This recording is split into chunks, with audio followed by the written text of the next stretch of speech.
Welcome to the Red Pill Sales Podcast, where we cut through the crap and give you the no BS approach to sales, so you can get your deals closed and keep your reputation intact while doing it. I'm your host, Eric Nelson, founder and CEO of Red Pill Sales.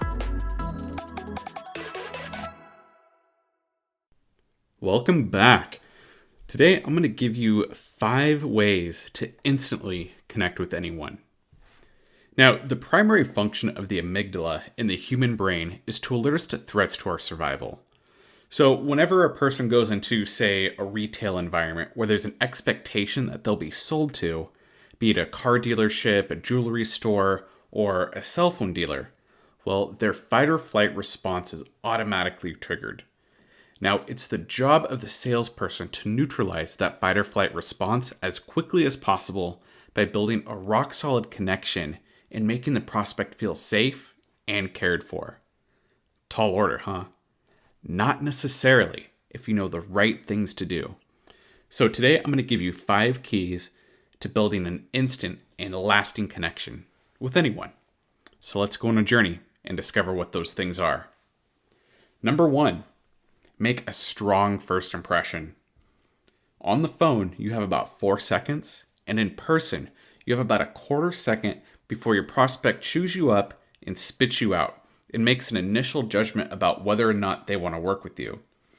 Now, like it or not, we do judge a book by its cover, regardless of what your mom or teachers in school might have said. Now, it's that initial judgment about the way you look, the way you carry yourself, what you wear, and the first words out of your mouth that are going to create the first images in your prospect's mind about who you are as a person and if they want to work with you. And guess what? If you screw it up, it takes about 7 other contacts to change a negative first impression. Now, I don't know about you, but I've never been given 7 opportunities to make up for a bad first impression. Now, sales at its core is a transfer of emotion. And that emotion is certainty. Certainty about you as an individual, certainty about the product or service, certainty about the quality of the company that you're representing. Now, when it comes to you as the salesperson, you have to demonstrate 3 things to your prospects in the first few seconds of the encounter. The first is that you need to be perceived as sharp as a tack. You need to know what's going on. The second is you need to be enthusiastic as hell. I don't mean bouncing off the walls. I mean you have bottled up enthusiasm and you're just excited about what you're selling. You want to tell everybody about it. And third is you're an expert in your field. You're the person that other people go to when they have questions. Now, you don't achieve this by running up to the person and telling them, hey, I'm sharp, I'm enthusiastic, I'm an expert. No, that scares people. You do it through your body language, how you present yourself, and what you say. Now, number 2 is matching and mirroring. Words don't always work, do they? Matching and mirroring are what build rapport. Now, you have a conscious mind and a subconscious mind. And the subconscious mind is more powerful. It's what allows your heart to beat 100,000 times a day without thinking about it. Now, if you can influence your subconscious mind, you can change anything. Now, most people try to build rapport by using words alone. But what percentage of our communication is words? About 7%, which means that you're leaving 93% of your skills on the table, which is why most people don't build rapport with a large number of people. Now, you can get instantly connected with someone by mirroring their tone of voice over the phone. So let's say, for example, your prospect has a loud, commanding voice, and you have a soft, mousy voice. Well, then your prospect is not going to feel connected with you at all. In fact, they're going to look for every excuse imaginable to get off the phone with you. And matching words someone uses is another way to gain instant rapport. So if your prospect talks about a magnificent opportunity and you talk about it as a fantastic opportunity, well, guess what? You've just broken rapport. So if you mirror their words, they're going to feel heard and they're going to feel understood. Now, the 2 words may sound the same, but they're completely different to your prospect. Now, a fun exercise to see matching and mirroring in action is actually to go to a bar and people watch.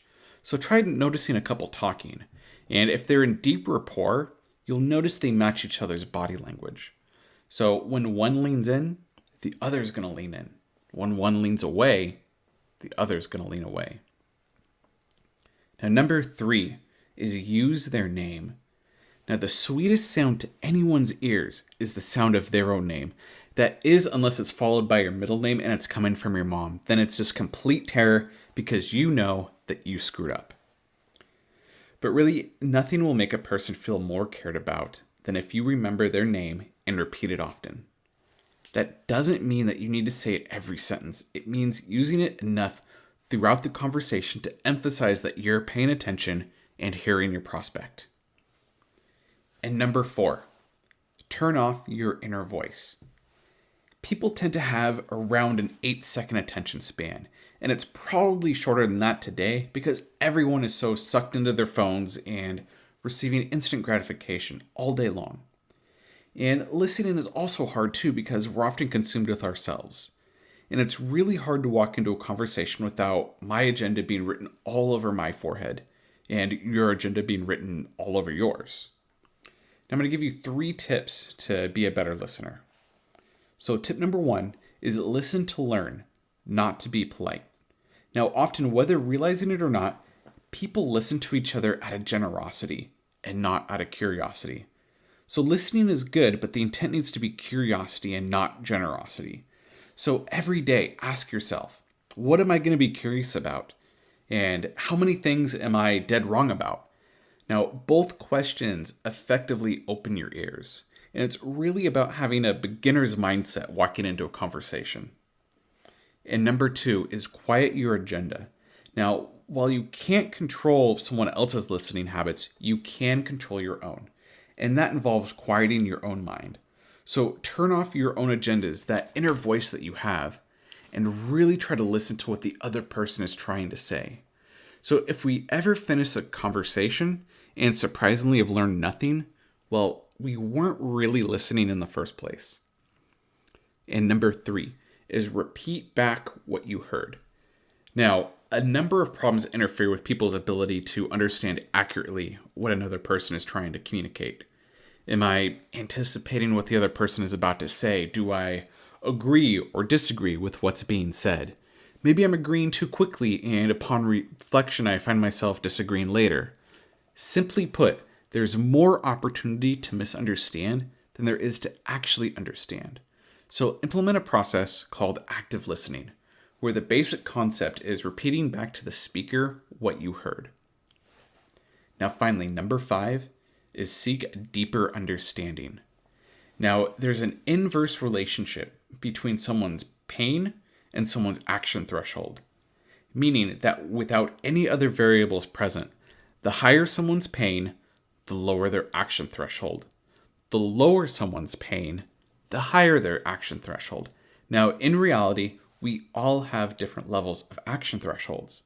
Some are easy to sell to, and some are difficult to sell to. Now, if you can identify someone's pain, you can effectively lower their action threshold. Now, it's critical to uncover where that pain is. We do this by digging deep into the 3 levels of pain, which are surface pain, business financial pain, and personal pain. Now, surface pain is usually the generalized reason for the appointment in the first place. Business financial pain is how the problem is affecting the business as a whole. And personal pain is how is the problem affecting you as an individual and or your family.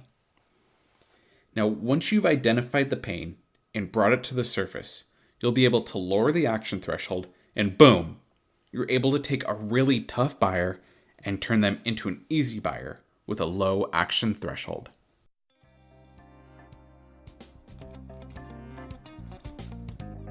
That's it for this Red Pill Sales podcast. Don't forget to leave me some feedback on iTunes, YouTube at Sales Entertainment, or Spotify. Also, check out my new coaching platform, Red Pill Laser Coaching. As a salesperson, you're busy. You don't have time to sit through hours of course material every week. Red Pill Laser Coaching is 15 minutes a week with a one-on-one call with me. It's designed to give you the actionable tools and strategies you need to to absolutely crush it. Red Pill Sales Podcast listeners can save $1,000. If you think coaching could help take you to the next level, send me an email at ericnelson@redpillsales.com. Your initial 30-minute conversation with me is absolutely free. Don't forget to pick up my book, Closed, The No BS Approach to Sales, at my website, redpillsales.com. As always, thanks for listening, and I look forward to talking with you next time.